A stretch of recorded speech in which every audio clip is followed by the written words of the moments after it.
రెస్పాన్స్గా react అయ్యాడు ఆయన నోట్లో నుంచి ఒక్కడే ఉన్న ఇంతమంది చుట్టుముట్టి ఆయనను కారును బాదుతా ఉన్నారు. ఒక వైపున ఆయన మీద దాడి జరుగుతూ ఉంది, మరోవైపున ఆయన తిరుగుతూ ఉన్నారు. అలాంటి సందర్భంలో ఆయన కూడా నోట్లో నుంచి 2-3 తిట్లేమన్నా తిట్టాడు. ఒక రియాక్షన్గా జరిగింది.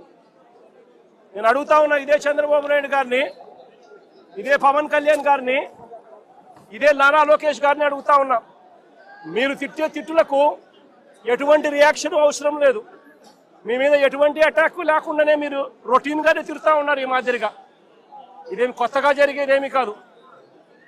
మీరు తిరిగితే ఒక రకంగా ఉంటుంది, అంబటి రాంబాబు అన్న ప్రాణం మీదకి వచ్చినప్పుడు రియాక్షన్గా ఆయన తిరిగితే మాత్రం ఇంకొక రకంగా దాన్ని చిత్రీకరిస్తూ ఉన్నారు. అయినప్పటికీ కూడా రాంబాబు అన్న ఇంటికి వచ్చి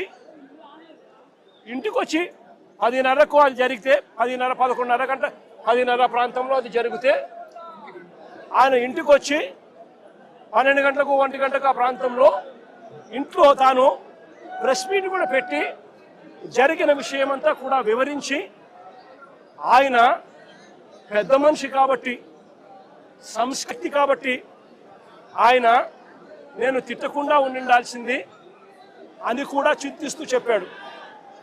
అంటే తన మీద దాడి జరుగుతూ ఉన్నా తనను అప్పుడు భావోద్వేగంలో ఆయన 2 తిట్లు తిట్టినందుకు ఇంటికి వచ్చి బాధపడి ప్రెస్ మీట్ పెట్టి మీడియా సమక్షంలో ఆయన దీనికి వివరణ ఇస్తూ, అయినా నేను తిట్టకుండా ఉండింటే బాగుండేది, నేను చింతిస్తున్నాను అని సంస్కారం కలిగిన వ్యక్తిగా అంబటి రాంబాబు అన్న వివరణ కూడా ఇచ్చాడు.